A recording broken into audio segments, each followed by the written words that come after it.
नाज़रीन अस्सलाम वालेकुम। सियासत टीवी के खुसूसी प्रोग्राम खबर ख्याल में आपका खैर मकदम है। मैं मोहम्मद रियाज अहमद और मेरे साथी मुमताज़ माहिर तालीम मोहम्मद सिद्दीक़। बहरहाल नाज़रीन, जहाँ तक खबरों का सवाल है, आप अच्छी तरह जानते हैं कि ये हमारी रिवायत रही है प्रोग्राम्स की, चाहे वो ब्रेकिंग न्यूज़ हो, ख़ास खबरें हों या खबर ख्याल हो। प्यारे नबी सल्लल्लाहु अलैहि वसल्लम की हदीस मुबारक पेश करते हैं और इस हदीस मुबारक से ही हम प्रोग्राम का आगाज़ करते हैं, जो रोज़नामा सियासत के सफ़े आखिर पर हर रोज़ शाये की जाती है। तो बहरहाल आज रोज़नामा सियासत के सफ़े आखिर पर जो हदीस मुबारक शाये हुई है वो कुछ इस तरह है। हज़रत उक़बा बिन आमिर रज़ी अल्लाह तआला अन्हु से रिवायत है, रसूलुल्लाह सल्लल्लाहु अलैहि वसल्लम ने फरमाया कि क़यामत के दिन जब तक लोग हिसाब में मुब्तला रहेंगे, उस वक्त तक सदका देने वाले अपने सदक़े के साए में रहेंगे। तो सदक़े की बहुत ज़्यादा फजीलत है और मैं समझता हूँ कि तमाम मुसलमानों को सदका देना चाहिए अल्लाह की राह में। और यकीन मानिए कि आप सदका देंगे तो अल्लाह ताला उसका फ़ौरी अजर भी देता है। बलायात से, आफात से महफूज रहते हैं, परेशानियों से महफूज रहते हैं, बीमारियों से महफूज रहते हैं। तो सदका ढाल बन जाता है। तो बहरहाल नाज़रीन, चलते हैं खबरों की तरफ और आपको बता दूं कि आज हम आपको बता दें कि सारी दुनिया में एक होल की बहुत ज़्यादा गूंज सुनाई दे रही है। कई किस्म के होल होते हैं, लेकिन हमारे डोनाल्ड ट्रंप जो हैं बार बार होल का जिक्र करते हैं। ये क्या होल है? हेल होल है ये। और आपको बता दूं कि हेल होल के बारे में ये बताना ज़रूरी है कि उन्होंने हिंदुस्तान और चीन को हेल होल करार दिया है। और हेल होल के बारे में हम आपको बताते हैं कि एक ऐसा मुकाम जहाँ सबसे ज़्यादा गंदगी रहती है, यानी इंतहाई गंदे मुकाम को, गंदगी वाले मुकाम को हेल होल कहा जाता है। और आपको ये बता दूं कि डोनाल्ड ट्रंप ने जो इंतहाई नाशाइस्तगी के लिए बदनाम है, उन्होंने हिंदुस्तान को बार बार निशाना बनाया है और इंतहाई गंदी जगह हिंदुस्तान को करार दिया है। और यहाँ तक कहा है कि हिंदुस्तान की जो माएँ हैं वो 9 माह तक तो अपने यानी हमल से हो जाती हैं और 90 माह में अमेरिका में आकर अपना बच्चा झाड़ देती हैं। इस कदर के ख़तरनाक उन्होंने अल्फाज इस्तेमाल किए हैं, तस्हीक-आमेज़ अल्फाज इस्तेमाल किए हैं। और आपको ये भी बता दूं कि उन्होंने यहाँ तक कहा है कि हिंदुस्तान और चाइना जो है वो गैंगस्टर्स विथ लैपटॉप।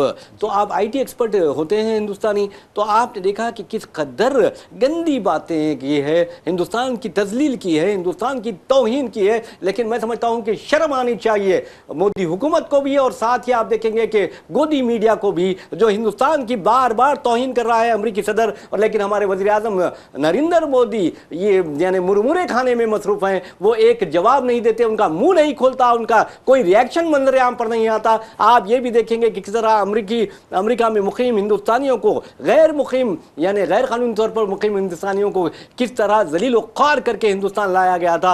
आप देखेंगे कि उनके हाथों में हथकड़ियाँ थी, पैरों में बेड़ियाँ थी, और फिर उन्हें अमरीका के फौजी हेलीकॉप्टर में लाया गया। यहाँ तक कि हमारे जो सिख भाई थे उनकी पगड़ियाँ कूड़ेदान में डाली गई हैं। तो आप अंदाजा कीजिए कि उस वक्त भी वज़ीर आज़म अब मुजरिमाना खामोशी अख्तियार किए हुए थे। क्या कोई वज़ीर आज़म को इस तरह होना चाहिए? हिंदुस्तान की तारीख में ऐसा वज़ीर आज़म किसी ने नहीं देखा होगा। और मैं ये चैलेंज से कह सकता हूं कि कांग्रेस कह रही है, आम आदमी पार्टी कह रही है कि ये कमजोर वज़ीर आज़म है, ये किसी से बात नहीं कर सकता, ये किसी को जवाब नहीं दे सकता, ये हिम्मत नहीं दिखा सकता, ये जुर्रत नहीं दिखा सकता।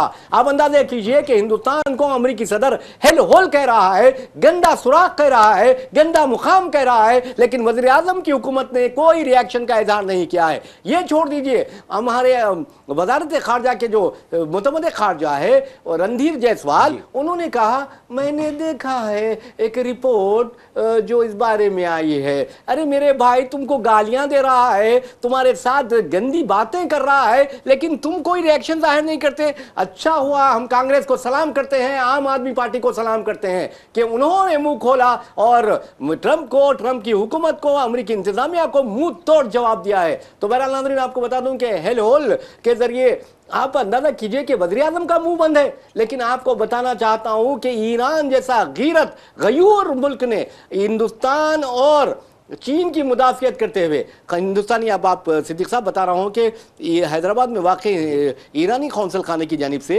एक ट्वीट किया गया है जिसमें कहा गया है कि हिंदुस्तान और जो चीन है वो तहजीब के झूले हैं और ये इनकी जो तारीख़ है वो 4000 पुरानी है, जबकि तुम्हारी जो तारीख़ है वो सिर्फ 250 साल पुरानी है। जी हाँ, बिल्कुल।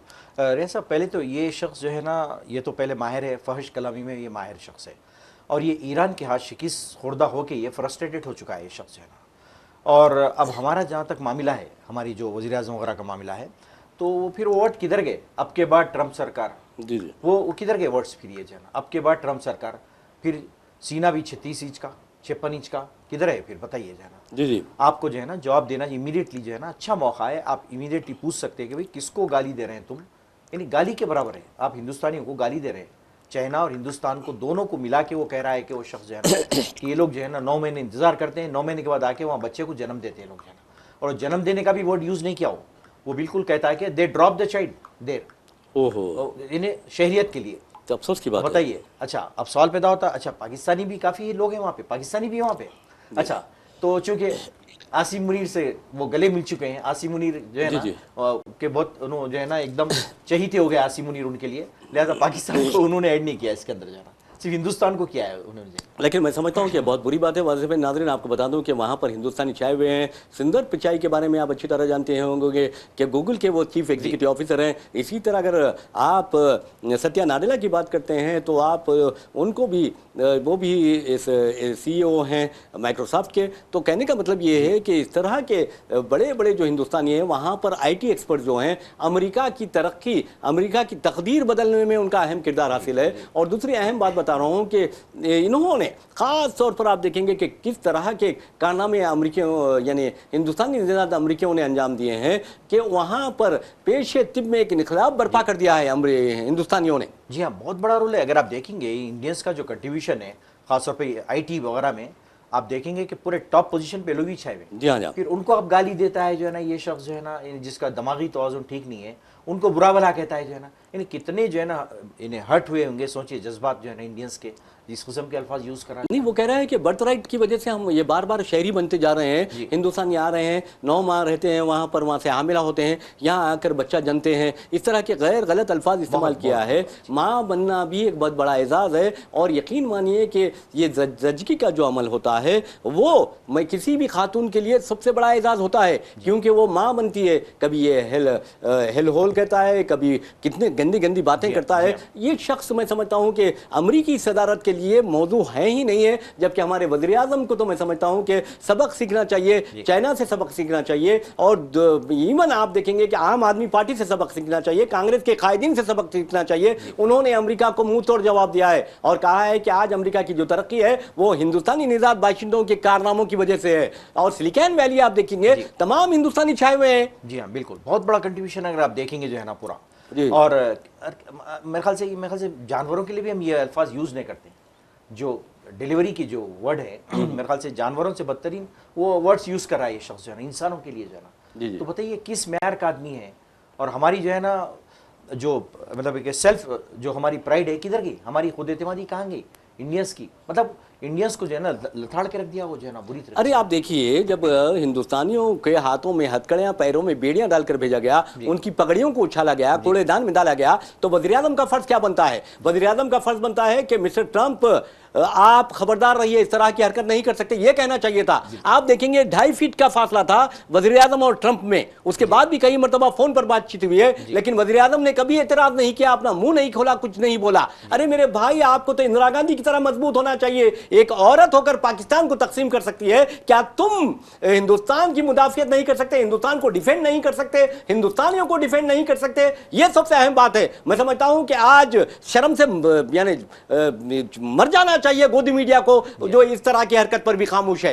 एक लफ्ज नहीं है, खामोशी छाई हुई है पूरी मीडिया में जो है ना।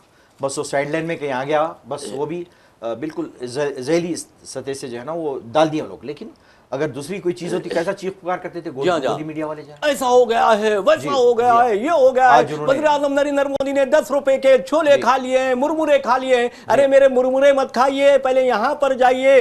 जी हाँ, बिल्कुल। उसको छोड़ के इंपॉर्टेंट चीजों को जो है ना, ये अनइम्पॉर्टेंट चीजों के लोग हाईलाइट करते रहते हैं। जी हाँ, यानी मतलब है कि आपकी खुददारी खत्म, मट्टी में मिल गई हिंदुस्तान अरे की जो सिद्दीक साहब, खुददारी। आपको एक वाकया याद दिलाता हूँ मैं। बारक हुसैन ओबामा अमेरिका के सदर थे। उन्होंने कहा था कि आज अमेरिकी बच्चों को अगर किसी मुल्क के बच्चों से मुकाबला है तो वो हिंदुस्तानी बच्चे हैं और चाइनीज़ बच्चे हैं, जिनका टैलेंट यानी मल्टी टैलेंटेड होते हैं, जिनका आईक्यू बहुत ज़्यादा होता है, बहुत ही इंटेलिजेंट बच्चे होते हैं हिंदुस्तानी और चाइनीज़, और इनका मुकाबला हमें दरपेश है। उन्होंने ये बात कही थी। और ये कैसीनो चलाने वाला, आप देखिए किस तरह की बातें कर रहा है, और हमारे चाय पिलाने वाले वज़ीर आज़म नरेंद्र मोदी किस तरह का खामोशी अख्तियार किए हुए हैं। क्या ये अच्छी खामोशी अच्छी बात है? ये बिल्कुल मुजरिमाना खामोशी हम इसको कह सकते हैं कि ये बेहतरीन मौका है कि आप जो है ना बिल्कुल ये मसले को, ये इशू को उठा के आप जो है ना लिया के बोल सकते हैं कि किसकी बात करें तुम, यानी क्या बोल रहे हैं तुम, क्या अल्फाज इस्तेमाल कर अरे आपको डिफेंड कौन कर रहा है? ईरान। हाँ, ईरान जो है ना डिफेंड करा जो है ना। और हमारा मुतमद खारजा क्या कह रहा है? हम मैंने देखा है। क्या देखा है? तुम्हारी बेइज्जती हो रही है, तुम्हारी तौहीन हो रही है, तुम्हारी तजलील हो रही है। तुम्हें तो मुंह तोड़ जवाब देना चाहिए था। खाली देखते कब तक रहेंगे? इतना लो वाइज में उसका टोन ऐसा है कि हाँ हमने सुना है, हमने देखा है, इस किस्म की जो है ना बिल्कुल ढीले किस्म की बातें कर रहा हूँ। रणदीप जायसवाल की जो बात, अरे आप यकीन मानिए कि कांग्रेस हो, आम आदमी पार्टी का रिएक्शन आया है कि वाज़े तौर पर कहा गया है कि तुम्हारी हकीकत क्या है। ईरान ने तो ये कह दिया है कि तुम्हारी तारीख क्या है? तुम्हारी तारीख 250 साल की तारीख है। तुम्हारा 1776 में क़याम अमल में आया, जबकि हिंदुस्तान और चाइना की जो तारीख है वो हज़ारों साल पुरानी तारीख है। जी हाँ, बिल्कुल वो लोग डिफेंड कर रहे हैं। देखिए आप हिंदुस्तान को जो है ना उनकी तारीख के बारे में कल्चरली जो कितने डेवलप थे, एडवांस थे, उसको डिफेंड कर रहे हैं। ईरानियन कर रहे हैं जो है ना, और वो जो है ना बकवास करते जा रहा उधर। और हमारे वज़ीर आज़म खामोश, मैं जब बंगाल जीत लूंगा, मैं ममता बनर्जी को हरा दूंगा, मैं फलां कर दूंगा, मैं दरअंदाजों को निकाल दूंगा। अरे मेरे भाई, ये दरअंदाजों को, ममता बनर्जी को, या फिर स्टालिन को हराने से पहले ट्रंप को मुंहतोड़ जवाब दो। जी हाँ, ये बेहतरीन जो है ना मौका है, आप बात कर सकते हैं उससे, जो है ना उसको रोक सकते हैं, उसकी फर्श कलामी पे आप रोक लगा सकते हैं। अरे माय फ्रेंड, अरे कहीं का फ्रेंड, कहाँ का फ्रेंड? तो अगर तुम्हारी बेइज्जती कर रहा है तो ठीक है, लेकिन हिंदुस्तान की बेइज्जती कर रहा है वो। सारे जो टेकीज हैं, पूरे बेचारे आईटी प्रोफेशनल्स हैं एक मानो में, उनकी बेइज्जती करा, तौहीन करा। अरे हिंदुस्तान की बेइज्जती है साहब, पूरी हिंदुस्तान की बेइज्जती है। जितने काबिल लोग हैं वहाँ पे जाके इतनी मेहनत करके मुकाम बनाए हैं, वो उनको गाली दे रहा है ना एक मानो में। अफसोस की बात है। बहरहाल नाज़रीन, मैं समझता हूँ कि इस तरह की बातें करने वालों को, यानी हिंदुस्तान को हेल होल कहने वालों को हेल होल में फेंक देना चाहिए। बिल्कुल बिल्कुल, उठा के फेंकना चाहिए, उसको जवाब देना वैसे चाहिए। लेकिन हमारे पास से खासकर बीजेपी गवर्नमेंट जवाब नहीं देती, उनको मालूम है ये कुछ भी बोले, खामोश बैठने वाले लोग। नहीं, मैं समझता हूँ कि वज़ीर आज़म हेल होल नहीं समझ पाएंगे। हो सकता उनको शायद उसके एक्सप्लेनेशन, उनको क्लैरिफिकेशन। वैसे अंग्रेजी का प्रॉब्लम है, कम्युनिकेशन प्रॉब्लम कहते हैं उसे, क्योंकि वो जो ट्रम्प यूज कर रहा है गाली के सेंस में यूज कर रहा है। हाँ, गाली के फहिश कलामी, इंतहाई गंदी जगह के बाहर में यूज कर रहा है, क्योंकि उसको आदत है रात दिन जो है ना इसी किस्म के अल्फाज वो बोलते रहता है हर शख्स को जाना। जी हाँ, बिल्कुल सही कहा है। बहरहाल नाज़रीन, आपको अब हम लिए चलते हैं तेलंगाना में हाई अलर्ट यानी रेड अलर्ट जारी कर दिया गया है। शुमाली तेलंगाना में 24 से लेकर 29 अप्रैल तक ये रेड अलर्ट जारी रहेगा, हाई अलर्ट, ऑरेंज अलर्ट जारी रहेगा, क्योंकि गर्मी की शिद्दत इस कदर बढ़ जाएगी कि बाज़ अजला में 45 डिग्री सेल्सियस जो है दर्जा हरारत पहुँच जाएगा, जबकि हैदराबाद में ये बताया जाता है कि 43 डिग्री सेल्सियस दर्जा हरारत हो जाएगा। तो बहरहाल 24 से लेकर 29 तक खतरनाक गर्मी की पेशकशी की गई है, महकमा मौसमियात ने की है। तो बहरहाल के कई अजला में रेड अलर्ट जारी कर दिया गया है, खासतौर पर शुमाली तेलंगाना की मैं बात कर रहा हूँ सिद्दीक साहब, और बाद अजला में ऑरेंज अलर्ट जारी कर दिया गया है। जी हाँ, बिल्कुल। ये रैसे एक्चुअली जो इफेक्ट है, ये जो आप देख रहे हैं क्लाइमेट का, एलिनो इफेक्ट कहा जाता है। जी हाँ, एलिनो इफेक्ट कहा जाता है, खतरनाक होता है, बहुत होता है, खासतौर पर जो पैसिफिक ओशन है, पैसिफिक ओशन की तरफ से जो गर्म हवाएं, यानी बहरुल काहिल, बिल्कुल बहरुल काहिल, वहां से जो गर्म मरतूब हवाएं उठने वाली हैं, उसका असर जो है ना इधर आता है, तो वो गर्मी जो है ना बढ़ जाती है, ह्यूमिडिटी बढ़ गई है, रुतूबत बहुत ज़्यादा बढ़ गई है। तो बहरहाल नाज़रीन, एक और खबर की जानिब चलते हैं, लेकिन एक बात आपको मशवरा देते हैं कि गर्मी में मत निकला कीजिए। ज़रूरत हो, बहुत ही ज़रूरत है, सख्त ज़रूरत हो तो आप निकल सकते हैं, लेकिन ख़ास तौर पर जो ज़ईफ़ हज़रात हैं, किसी के माँ बाप हैं, बड़े जो लोग हैं, उनको घरों से ज़रूर मत निकालिए। और बच्चे अक्सर ये देखा जा रहा है कि गर्मी की वजह से जाकर गार्डन्स में खेलना चाहते हैं, पार्क्स जाना चाहते हैं, स्विमिंग पूल में जाकर स्विमिंग करना चाहते हैं, तैराकी करना चाहते हैं, वो भी ज़रा एहतियात बरतें, अपने घरों में रहें और ज़िक्र व अस्कार में मशगूल रहें, ये सबसे अच्छी बात है। और याद रखिए, ख़ास तौर पर मैं मुस्लिम जो पेरेंट्स हैं उनसे ये गुजारिश करूँगा कि वो घरों में, देखिए बच्चे सबाहिया मदरसे तो ख़त्म हो गए हैं पूरी तरह से, फिर मगरिब के जो मदरसे होते थे असर से मगरिब तक, वो भी ख़त्म हो चुके हैं। तो घर में अपने बच्चों को छोटी छोटी सूरतें याद दिलाइए, कुरानी आयात याद दिलाइए, दुआएँ याद दिलाइए, तो ये बहुत अच्छा मुशर्रफ होगा। या बिल्कुल, रियाज साहब ये खासतौर पे जो 11 से लेके 3 बजे तक का टाइम बहुत क्रूशियल होता है, याद रखिए। जी जी जी। इन्हें सन स्ट्रोक के जो चांसेस है यही टाइम के अंदर होते हैं जनाब। तो खासतौर पे जरूरत हो तो बाहर निकले, अदरवाइज बाहर निकलने की आप जरूरत नहीं है। खासतौर पे 11 और 3 बजे तक के जो है ना ये वार्निंग दी गई है खासतौर पे, और ये टाइम बहुत इंपॉर्टेंट होता है, इस पे एहतियात करना चाहिए। जी जी बिल्कुल आपने सही कहा है। बहरहाल एक और खबर की जानिब चलते हैं और आपको बता दूं कि जैसा कि सिद्दीक साहब ने भी कहा है कि 11 बजे से लेकर 3 बजे तक का जो वक्त होता है बहुत ही भयानक होता है और लू लगने के ज़्यादा चांसेस रहते हैं। तो बहरहाल आपको बता दूं कि हैदराबाद के विजयनगर कॉलोनी में एक HDFC बैंक का ATM है, वहाँ पर एक शख्स आता है और पैसे लेने के लिए आता है, लेकिन वो वहीं गिरकर उसकी मौत हो जाती है। तो इस शख्स की अब तक तो शिनाख्त नहीं की गई है। तो बहरहाल आज सुबह ये वाक़या पेश आया है। अब देखना यह है कि पुलिस ने एक मुश्तबा मौत का मुकदमा दर्ज करके तहकीकात का आगाज़ कर दिया है। तो मैं समझता हूँ कि HDFC बैंक में आम लोगों का तो अकाउंट्स नहीं होता, अच्छे यानी खुशहाल ख़ानदान का फ़र्द होगा।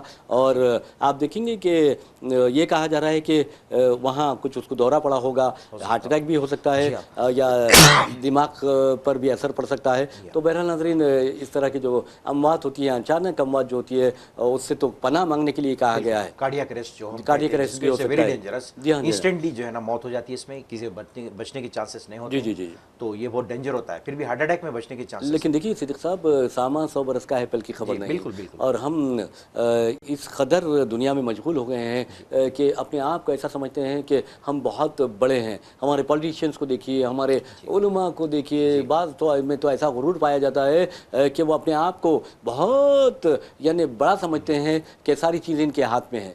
जबकि आप देखेंगे कि एक शख्स पहुंचता है ATM को पैसे लेने के लिए और वहाँ उसकी मौत हो जाती है। जी हाँ बिल्कुल बिल्कुल, जो है ना इन अनसर्टन है ज़िंदगी, बिल्कुल गैर यकीनी है कब क्या। कई ऐसा है आप देखेंगे रियाज साहब, नींद में ख़त्म हो जाए, आप सुबह उठाइए नींद में से, सुबह वो नहीं उठ पा रहे हैं। लेकिन देखिए नींद का जहाँ तक सवाल है, एक तो आप जो सॉफ्ट ड्रिंक्स वगैरह पी लेते हैं, पहले तो बिरयानी खा रहे हैं आप, मसालेदार चीज़ें खा रहे हैं और टाइम पे नहीं खा रहे हैं। आज आ जाए कि आप देखिए कि जहाँ तक सोने के क़वानीन है इस्लाम में 9 बजते ही ख़त्म, यानी ईशा के बाद ख़त्म हो गई आपकी रात। जी हाँ, हमारे पास टाइमिंग्स ऐसे मगर नहीं है, हमारे पास नहीं कर सकते। आप खुद घड़ी देखिए, घड़ी के कांटे देखिए, अगर आप देखेंगे कि 9:15 बजे देखिए तो कांटे जो होते हैं वो बिल्कुल आपको स्लीपिंग स्टाइल में मिलेंगे, यानी सोने के अंदाज में मिलेंगे। तो इस बात का इशारा है कि हमारे प्यारे नबी सल्लल्लाहु अलैहि वसल्लम ने ईशा के बाद मुसलमानों को सोने का जो हुक्म दिया है वो ही उस बात का इशारा है।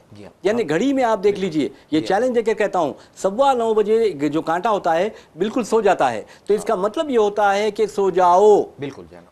लेकिन हमने छोड़ दिया है, ये फेल को छोड़ दिया है और हम रात तमाम जगने के आदी हैं और सुबह देर से उठते हैं। ये तकरीबन मामूल हो चुका है जी जी यहाँ पे खास।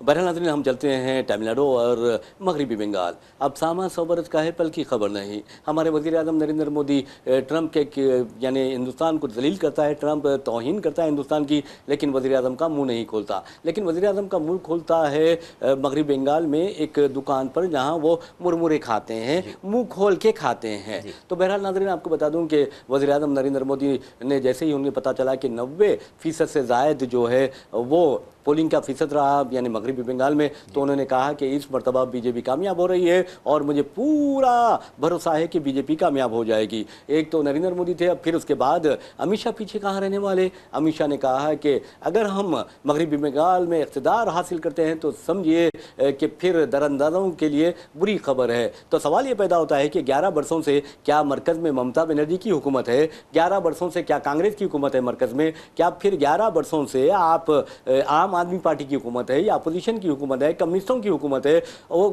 जबकि आपकी अपनी हुकूमत है। आपकी अपनी हुकूमत में दरअंदाजी के वाक़यात पेश आ रहे हैं, तो इसका मतलब वो आपकी नाअहली है, आप अनफिट है हुकूमत के लिए। मतलब आप बॉर्डर संभाल नहीं सकते, नहीं संभाल सकते आप, जो है ना कैपेसिटी नहीं होती। और अब बताइए ये शख्स को क्या हो गया, एक ही बात करता है, तरक्की की बात नहीं करता, जॉब्स की नहीं, रोजगार नहीं, महंगाई की नहीं, सिर्फ एक ही बात करता है, घुसपैठियों निकाल फेंकेंगे। मतलब समझ से बाहर ये शख्स की क्या हो गया आखिर, ये क्यों जज्बात से खेलना चाहता है, बिल्कुल एक ही लफ्ज कहता है, जबकि वहाँ के अवाम माशाल्लाह बहुत तेज है, वहाँ पे लोग समझते हैं इनकी पॉलिटिक्स को, जाना वहाँ पे। अच्छा, ये बात है कि अब AIDMK का वहां पर भी जबरदस्त पोलिंग हुई है, लेकिन वहां तो बीजेपी पर भी नहीं मार सकती, ये सवाल ही नहीं, सवाल ही नहीं होता। आसानी से स्टैलिन को कामयाबी मिलने वाली है। यहाँ ममता बनर्जी को जिस अंदाज में सताने की कोशिश की गई है, लेकिन अवाम निकलकर जो बाहर आए हैं, ये सबसे बड़ी बात है, काबिल दाद है जो है ना कि लेकिन अवाम ये निकल के देखना है कि वहां पर जो मरकजी फोर्सेस तैनात की गई थी, 250 से जायद कंपनियां तैनात की गई थी, जी हाँ। तो इसका मतलब 2500 से जायद कंपनियां, जिसका मतलब है कि 2.5 लाख फोर्सेस थे, और 152 वहां पर असेंबली हल्के थे जो पहले मरहले के तहत रायदही हुई है। जी हाँ। जी। और ये भी कहा जा रहा है कि वो लोग रोक रहे थे, ये लोग जो है ना जो लोग वोटिंग के लिए जा रहे थे उनको रोक रहे थे ये कंपनी वाले, ये भी न्यूज़ आई जो है ना, यानी जितना कम हो सके वोटिंग, लेकिन उसके बावजूद भी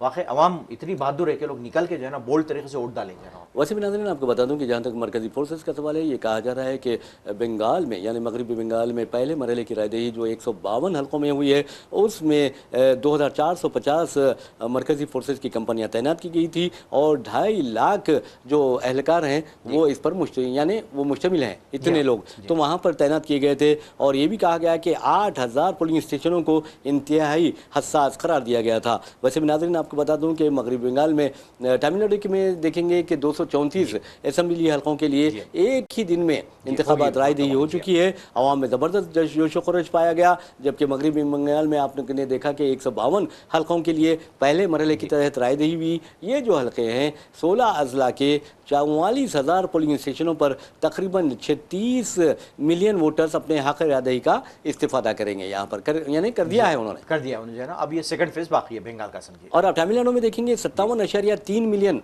जी वोटर्स थे, और उन लोगों ने 4000 से ज्यादा उम्मीदवारों की किस्मत का फैसला कर दिया है। जी हाँ, हालांकि SIR कराने के बावजूद, डिलीट कराने के बावजूद जो है ना वहाँ पे परसेंटेज ये है, बताइए आप, अरे SIR ना कराते लोग जो है ना, SIR की बदौलत इनको जो सपोर्ट मिली है, जो बेसाखी है इनकी SIR, वो कराने के बावजूद भी इतना बेहतरीन परसेंटेज है, तो मतलब है कि इन्हें अवाम जूता है अवाम की तरफ से, एक माने में देखा जाए तो इन लोगों की जो SIR की जो करा रहे हैं लोग हरकतें जो है पूरा, मैंने कैसा भी करके रोको इनको जाना। बहरहाल नाज़रीन आपको लिए चलते हैं उत्तर प्रदेश के मिर्ज़ापुर में एक भयानक ट्रैफिक हादसा पेश आया, जिसमें आपको बता दूं कि एक बेकाबू ये ट्रक ने बोलेरो को टक्कर दी, एक कार को टक्कर दी, एक कंटेनर को टक्कर दी, जिसके नतीजे में 11 अफराद अपनी ज़िंदगियों से महरूम हो गए। ये बहुत बड़ा हादसा है। और वैसे भी नाज़रीन आपको बता दूं कि बोलेरो में जो 6 अफराद सवार थे वो जिंदा जल गए, उन्हें अस्पताल तो मुंतकिल किया गया, लेकिन डॉक्टरों ने उन्हें मुर्दा करार दिया। तो ये बातें बहुत ही डेंजर होती हैं, और मुझे समझ नहीं आता कि उत्तर प्रदेश में भी इस तरह के वाक़यात ही क्यों पेश आते हैं। जैसा कि उन्नाव रेप केस विक्टिम जो खातून थी बच्ची, वो उसको भी कत्ल करने की कोशिश की गई थी, आपको याद होगा। उस हादसे में आप देखेंगे कि इसका एडवोकेट ज़ख्मी हुआ था, उस लड़की का, लड़की ज़ख्मी हो गई थी, और मरते मरते बची वो, और उसकी 2 खालाएँ थी वो मर गई थी। जी हाँ, बीजेपी की गुंडागर्दी है, सिर्फ वहाँ के जो MLA हैं, वहाँ पे जो बीजेपी के सपोर्टर्स हैं उनकी गुंडागर्दी है। क्लियर जो रेप केसेस होते हैं वहीं पे होते हैं जो है ना। खैर ये तो एक नागानी हादिसा हम कह सकते हैं जो एक्सीडेंट हुआ है, लेकिन उससे हटके भी जो है ना वो मतलब क्या दिए थे बताइए, वज़ीर आज़म की तरफ से 1-2 लाख उनको एड दी जाती है, बस एक एज ए फॉर्मली की जान तो चलेगी, क्या मिलने वाला है बताइए हासिल जाना पूरा। रोड भी सेफ्टी नहीं है, रोड की सेफ्टी भी नहीं है, कुछ भी नहीं है वहाँ पे जाना रियासत। वैसे भी नाज़रीन एक और ख़बर की जानिब लिए चलते हैं, और आपको बताते हैं कि अमेरिकी सदर डोनाल्ड ट्रंप हर हाल में ईरान जंग से निकलना चाहते हैं। आपको बता दूं कि किस तरह आलमी सतह पर कार्टून्स मंजर आम पर आ रहे हैं, जिसमें एक गधे का सर जो है वो दरख्त में फंस जाता है, और वो दरख्त में फंसे सर को निकालने की पूरी कोशिश करता है। तो किसी कार्टून में एक बैल को का सर जो है वो दरख्त में फंसाया गया, बताया गया है, दिखाया गया है, और वो भी कोशिश करता है कि किसी न किसी तरह अपना सर निकाले। तो आपको बता दूं कि डोनाल्ड ट्रंप को किस तरह से तजवीज़ दी जा रही है, जानवरों से तजवीज़ दी जा रही है। अफसोस की बात है कि अमेरिकी तारीख में ऐसा सदर नहीं आया होगा जो इस तरह की बदनाम हो गया है। और वो इसराइल ने जिस तरह बेवकूफ़ बनाया अमेरिकी सदर को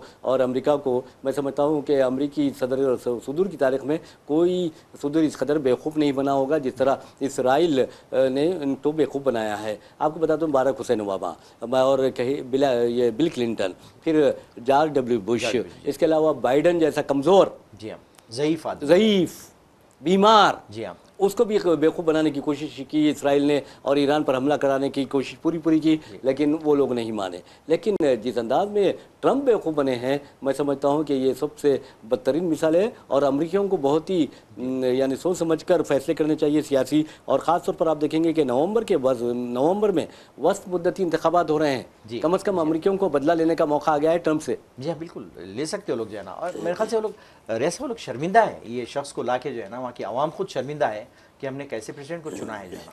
खासतौर पर मेरे ख्याल से ये रिपब्लिकन पार्टी को जो है ना इसका क्रेडिट जाता है, जिन्होंने इसको कैंडिडेट बनाया उसको जो है ना। देखिए, पैसा पैसा पैसा जी, और पैसे के बलबूते पे हुआ है। वैसे भी हमारे पास अब की बार ट्रंप सरकार, मोदी जी नारा लगा रहे थे, क्या हो गया मार, देखे आप कितना बुरा मार रहा है, कितना तजलील कर रहा है, कितना जलील कर रहा है। और माय फ्रेंड का नारा हमारे मोदी जी लगाते हैं। जब भी एक फ़ोन आता है तो गोदी मीडिया ऐसा लगता है कि बहुत बड़ा इनको अमन का नोबेल इनाम मिल गया है हमारे मोदी जी को, सिर्फ ट्रंप से बात करने की वजह से। और कहते हैं कि मोदी ने अपने दोस्त से बात की, आज उस दोस्त ने हिंदुस्तान की तस्लील कर दी। और खाली मिनट गिनते जाते, इतने मिनट उन्होंने बात की, ये करे वो करे, क्या बात करे वो तो बताओ, तफसीलात तो बताइए। 40 मिनट बाद 45 मिनट खाली टाइम, क्या बात करे वो तो बताइए जाना, वो नहीं बताएंगे डिटेल से। जी। और आप देखेंगे कि ट्रंप जब इलेक्शन लड़ रहे थे, हिंदुस्तान में बीजेपी के जो हामी थे, बीजेपी वाले थे, वो लोग मजहबी तकारीब कर रहे थे, यज्ञ का एहतमाम कर रहे थे, ट्रंप की मंदिर बना रहे थे। अरे मेरे भाई, ट्रंप हिंदुस्तान का सबसे बड़ा दुश्मन निकला। वज़ीर आज़म के करीब बैठकर सिर्फ 2 फीट के फासले पर उसने कहा कि हिंदुस्तान सबसे बड़ा टैरिफ वायलेटर है। जी हाँ, सब में पहला बड़ा जूता इंडिया को जो पड़ा, टैरिफ का जूता पड़ा जा रहा। जी। अब उसका तो जबान तो चल रही है बस। लेकिन हम मोहिब वतन है, इस तरह की हरकतों को बर्दाश्त नहीं कर सकते। हम बराबर खिलाफ बोलेंगे और बोलते रहेंगे, हमेशा बोलते रहेंगे, क्योंकि हिंदुस्तान के खिलाफ बोलने वाला हिंदुस्तान का दोस्त नहीं हो सकता। आपका दोस्त हो सकता है लेकिन हिंदुस्तान का दोस्त नहीं हो सकता। आज हेल होल अगर वो हिंदुस्तान को कहता है तो समझिए कि उससे बढ़कर, मैं समझता हूँ कि उसका जो दिमाग है उससे बढ़कर हेल होल कोई नहीं हो सकता। बिल्कुल, वहाँ तक लिमिट है उसकी, बस उससे आगे जा नहीं सकता हो जो है ना। बिल्कुल। बहरहाल नाज़रीन, इसके साथ हम अपना प्रोग्राम खबरों ख़ैर अख्ताम को पहुंचाते हैं। अपने मेज़बान मोहम्मद रियाज अहमद और मेरे साथी मोहम्मद सिद्दीक़ को इजाज़त दीजिए। इंशाल्लाह फिर मुलाकात होगी, फिर बात होगी। तब तक के लिए अल्लाह हाफ़िज़। अल्लाह हाफ़िज़।